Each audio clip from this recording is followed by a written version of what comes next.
দেৱতু তীৰ্থতু কৰি ভকতে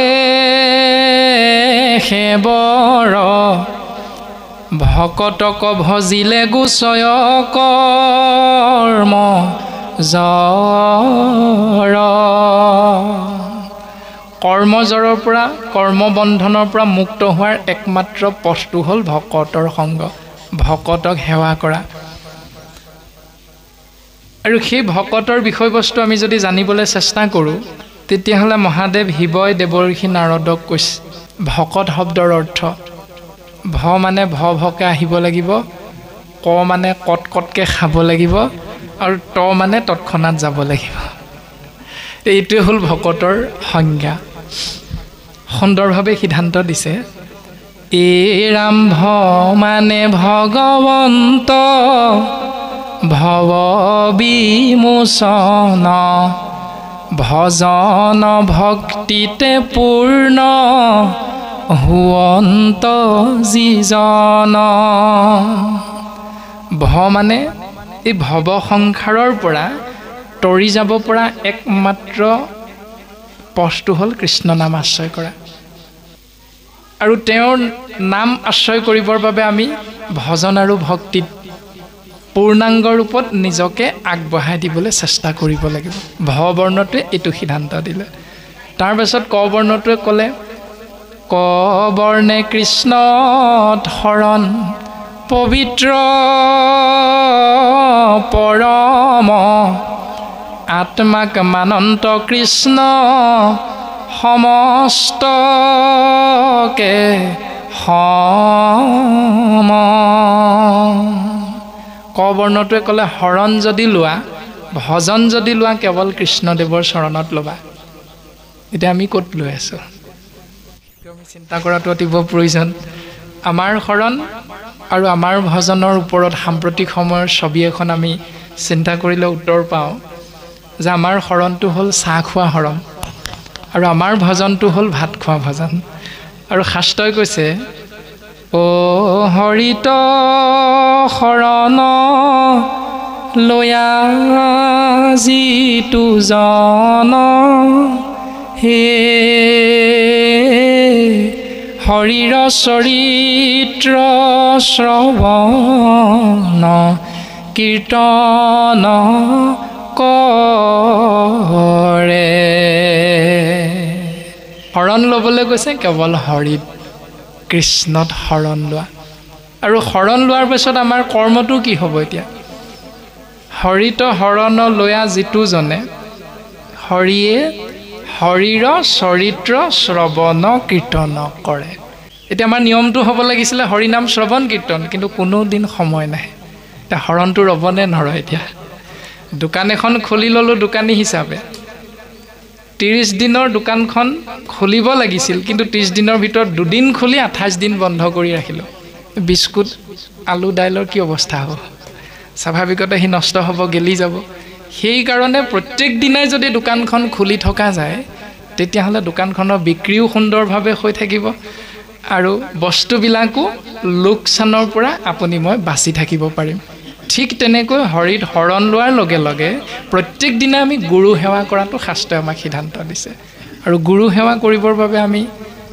ৰাজহুৱা নামঘৰ ভাগলৈ যিহেতু সদায় যাব নোৱাৰোঁ সেইকাৰণে আমাৰ গৃহত গুৰুজনাৰ সিদ্ধান্ত মৰ্মে গুৰু গৃহভাগী নিৰ্মাণ কৰাটো শাস্ত্ৰই আমাক সিদ্ধান্ত দিছে যদি গুৰু গৃহভাগী নিৰ্মাণ কৰি লওঁ সৰুকৈ হ'লেও আসনভাগী যদি প্ৰতিষ্ঠা কৰি লওঁ তেতিয়াহ'লে যাত্ৰাৰ সময়তো প্ৰত্যেক দিনাই আমি তাতেই মূৰটো দুৱাই যাব পাৰিম কাৰণ যিজনে হৃদয়ৰ মাজত থাকি সমস্তকে কৃপা কৰি আছে সেইজনক যদি চিন্তা কৰিবলৈ আপোনাৰ মোৰ সময় নাই তেতিয়াহ'লে আমি এইখন সংসাৰত জীয়াই থকাৰো আমাৰ কোনো অধিকাৰ নাই কাৰণ সেইজনৰ কৃপাৰ বশতহে আমি সমস্তই সুন্দৰভাৱে এটা সুন্দৰ জীৱন লাভ কৰিব পাৰিছোঁ আৰু তাকেই সিদ্ধান্ত দিছে ভ মানে ভগৱন্ত ভৱ বিমোচন ভজন আৰু ভক্তিত পূৰ্ণ হুৱন্ত যিজন এতিয়া আমি ভজন ল'লোঁ শৰণ ল'লোঁ এতিয়া তাক ৰাখিছোঁ ক'ত আমি প্ৰত্যেক দিনাই পুৱা গধূলি নিয়ম আছে ভজনৰ ব্যৱস্থাত সুন্দৰভাৱে নিয়ম দিছে এতিয়া পালন ক'ত কৰিছোঁ যদি আমাৰ গৃহত পালন কৰিবলৈ গুৰু গৃহই নাই ৰাজহুৱা নামঘৰ ভাগিত এজনক দায়িত্ব দিয়া থাকে নিৰ্দিষ্টকৈ চাকি বন্তি জ্বলাবৰ বাবে যাক আমি নামঘৰীয়া বুলি কওঁ তো সেইজনে সদায় নামগৃহত সেৱা কৰে। যদি সেইজনে সেৱা কৰিলে গাঁৱৰ 100 ঘৰ গৃহস্থীৰ কল্যাণ হয়, তেতিয়াহ'লে সেইজনে খালে বাকীসকলৰ কিয় পেট নভৰে? সেইখিনিও আমি চিন্তা কৰাটো অতিৱ প্ৰয়োজন। গতিকে ভকতি বীজ হৰণেহে নিজ প্ৰেমানন্দ তাৰ ফল, হৰণ বিনাই ভকতি কৰয় এৱা ঘটৰ যেন জল। ভক্তিৰ বীজ অংকুৰিত হয় হৰণ প্ৰক্ৰিয়াৰ জৰিয়তে, আৰু হৰণ নোলোৱাকৈ যদি আমি ভক্তি কৰিবলৈ যাওঁ তেতিয়াহ'লে সি এৱা ঘটৰ জলৰ লগত শাস্ত্ৰই আমাক তুলনা কৰিছে। হৰণ আৰু ভজনৰ ফলটো হ'ল প্ৰেমানন্দ, প্ৰেম যোগ আনন্দ, সমান প্ৰেমানন্দ। প্ৰেম আৰু আনন্দৰ মাজত সমাজ বৰ্তি থাকিব পাৰিম তেতিয়াহে যেতিয়া আমি ভক্তি কৰিম। ভক্তি কৰিব পাৰিম তেতিয়াহে যেতিয়া আমি শৰণ ল'ম। আৰু শৰণ আশ্ৰয় নকৰাকৈ যদি ভক্তি কৰিবলৈ যাওঁ তেতিয়াহ'লে এৱা ঘটে যি ধৰণে গাখীৰ আৰু পানী ভৰাই দিলে সি ধৰি ৰাখিব নোৱাৰে, ঠিক তেনেকৈ শৰণ বিনাই ভকতি কৰা ব্যৱস্থাটো শাস্ত্ৰই আমাক ককৰ্থনা কৰিছে। গতিকে শৰণ বাধ্যতামূলক, শৰণ আমি ল'বই লাগিব। যদি শৰণ নোলোৱাকৈ আমি বাকী ব্যৱস্থাখিনি কৰি আছোঁ তেতিয়াহ'লে সেইটো শাস্ত্ৰসন্মতে ভুল বুলি সিদ্ধান্ত দিছে। আৰু শৰণ কেতিয়া ল'ম? বিয়া পতাৰ আগত নে বিয়া পতাৰ পাছত? ভজন কেতিয়া ল'ম? বিয়া পতাৰ আগত নে বিয়া পতাৰ পাছত? শাস্ত্ৰই সিদ্ধান্ত দিছে। প্ৰহ্লাদ চৰিত্ৰত সুন্দৰভাৱে আপোনাসৱে জানে যে শিশু প্ৰহ্লাদে যেতিয়া পিতৃৰ আজ্ঞা শিৰোগত কৰি খণ্ড আৰু অমৰ্ক নামৰ শুক্ৰাচাৰ্যৰ দুজন পুত্ৰৰ ওচৰত শিক্ষা গ্ৰহণ কৰিবলৈ গৈছে, তাত গৈ খণ্ড আৰু অমৰ্কই দৈত্য শিশুসকলক প্ৰহ্লাদৰ সহিতে কি শিক্ষা দিছে আপোনাসৱে জানে। খণ্ডামৰ্ক নামে দুই শুক্ৰৰ তনয়, প্ৰহ্লাদক পঢ়াৱন্ত শাস্ত্ৰ বামানয়। বামানয় শাস্ত্ৰ পঢ়াইছে। বামানয় শাস্ত্ৰ কোনখন? যি শাস্ত্ৰত কৃষ্ণ নাম নাই, সেয়া হ'ল বামানয় শাস্ত্ৰ। এতিয়া আমিও যদি অনুষ্ঠানবিলাক কৰোঁতে কৃষ্ণক প্ৰাধান্যতা নিদি বাকীখিনি আমি কৰি থাকোঁ, সেয়া বামানয় অনুষ্ঠান, মানে সকাম কৰ্ম বুলি কয়। সকাম কৰ্ম আৰু নিষ্কাম কৰ্ম ব্যৱস্থাখিনিৰ মাজলৈ আমি অকণমান পাছত যাবলৈ চেষ্টা কৰিম। শিশু প্ৰহ্লাদে শৰণৰ ব্যৱস্থাটোৰ কথা কৈছে। ৰাম মনুষ্যৰ আয়ু শতবৰিষ সংখ্যাত, অৰ্ধেক বিফলে যায় জানিবা নিদ্ৰাত। মানুহৰ বয়সটো কলিযুগত 100 বছৰ। সেই 100 বছৰীয়া জীৱনটোত অৰ্ধেক বিফলে যায় জানিবা নিদ্ৰাত। অৰ্ধে মানে আধা, 100ৰ আধা 50 নিদ্ৰাত যায় বুলি কৈছে। নিদ্ৰা মানে শুই থকা। দুই ধৰণে চিন্তা কৰিলে উত্তৰ পাওঁ। এক হ'ল 12 ঘণ্টা দিন, 12 ঘণ্টা ৰাতি। তেনেকৈ হিচাপ কৰিলে 100 বছৰত 12 ঘণ্টা দিন, 12 ঘণ্টা ৰাতিকৈ হিচাপ কৰিলেও 50 বছৰ দিন হৈ থাকে, 50 বছৰ ৰাতি হৈ থাকে। আৰু অন্যফালে যদি আমি হিচাপ কৰোঁ যে 100 বছৰীয়া জীৱনটো আধাটো অজ্ঞান আন্ধাৰত আমি শুই থাকোঁ বুলি কৈছে, ডুব খাই থাকোঁ বুলি সিদ্ধান্ত দিছে। অজ্ঞানতাত থকা মানে শুই থকা বুলি সিদ্ধান্ত দিছে। তাৰপাছত বাকী 50 বছৰ কেনেকৈ যায়? বৰিষ বিংশতি জানা যায় উমলন্তে, নেও 10 যায় জানা ধন উপাৰ্জনতে।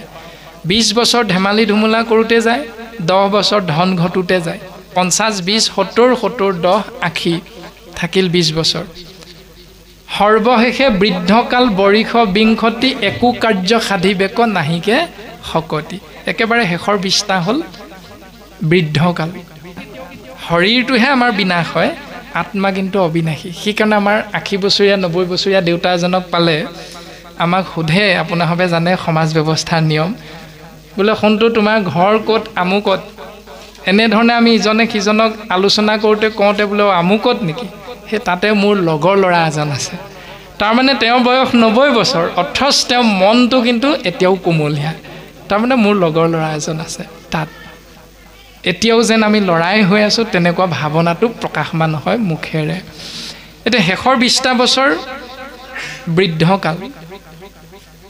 এতিয়া আমি যদি চিন্তা কৰোঁ 100 বছৰীয়া জীৱনটোৰ দৰ্শনটো, 50 বছৰ অজ্ঞান আন্ধাৰত শুই থাকিলোঁ, 20 বছৰ ধেমালি ধুমুলা কৰিলোঁ, 10 বছৰ ধন ঘটিলোঁ, বাকী 20 বছৰ বৃদ্ধকাল বুলি কৈছে। এতিয়া হৰণ কেতিয়া ল'বলৈ ক'লে প্ৰহ্লাদে? ভজন কেতিয়া ল'বলৈ ক'লে? যেতিয়া দৈত্যৰ কুলত প্ৰহ্লাদে শিক্ষা গ্ৰহণ কৰিছিল তেতিয়া প্ৰহ্লাদৰ বয়স হয়তো 10ৰ পৰা 14 বছৰ সেই মুহূৰ্তত আৰু সেইখিনি সময়ত প্ৰহ্লাদে দিয়া সেই জ্ঞান কুমাৰ কালৰ পৰাই ভাগৱত ধৰ্ম আশ্ৰয় কৰা তে ভাগৱত ধৰ্ম কি বিভিন্ন ধৰণে ভাগৱত ধৰ্মৰ বিষয়বস্তু প্ৰকাশ কৰিছে নিমি নামৰ ৰজাজনৰ আগত সিদ্ধান্ত দিছে কবি হবি অন্তৰীক্ষ পিপলায়ন প্ৰবুদ্ধ আবিৰহূত্ৰ কৰহ কৰভাজন সমহ আদি কৰি 9জন সিদ্ধই সুন্দৰভাৱে সিদ্ধান্ত দিছে আপুনি আচৰি ধৰ্ম আনকো শিকাই সেহি ভাগৱত ধৰ্ম জানানি মিৰাই আপুনি আচৰি ধৰ্ম আনকো শিকাই সেহি ভাগৱত ধৰ্ম জানা নিমিৰাই হেতুৱে হল মহাভাগৱত ধৰ্ম হে নিমিৰাজন সৰ্বপ্ৰথম নিজে আশ্ৰয় কৰা এতিয়া আমাৰ সমাজবিলাকত আপোনাৰ হবে দৰ্শন কৰে নিশ্চয় আৰু দেখাও পায় এইটো কিয় হয় আমি যেতিয়া মৰিম ধৰি লওক আমি এজন নামঘৰীয়া আমি এজন নামাচাৰ্য হৈ নামঘৰীয়া হৈ যেতিয়া আমি মৰিম আমাৰ পুত্ৰসকলে আমাৰ কৰ্মটো কি কৰিব সেইটো যদি আমি শিকাই থৈ নাযাওঁ সেই নিয়মটো যদি দেখুৱাই থৈ নাযাওঁ তেতিয়াহ'লে আমি নামঘৰীয়া হোৱাৰ পৰা লাভ হ'ল নে ভুল হ'ল লোকচান হ'ল আমি নাম প্ৰসংগ কৰা নামাচাৰ্য হোৱাৰ পৰা আমাৰ লাভ হ'ল নে লোকচান হ'ল যদি 11 নম্বৰ দিনটোত আমাৰ পুত্ৰজনে ভকতক কেনেকৈ সেৱা কৰিব লাগে সেই নিয়মটোকে আমি নামাচাৰ্য হৈ নিশিকালোঁ তেতিয়াহ'লে আমাৰ লাভ হ'ল নে লোকচান হ'ল শাস্ত্ৰত সিদ্ধান্ত দিছে খুব সুন্দৰভাৱে এই ৰাম পুত্ৰ উদ্ধাৰে যদি কহি আছে শাস্ত্ৰ পুত্ৰ উদ্ধাৰ কৰিব বুলি শাস্ত্ৰই কৈ আছে এতিয়া পুত্ৰজনৰ নামটো কি বৈষ্ণৱ পুত্ৰক প্ৰতি বুলি আছে মাত্ৰ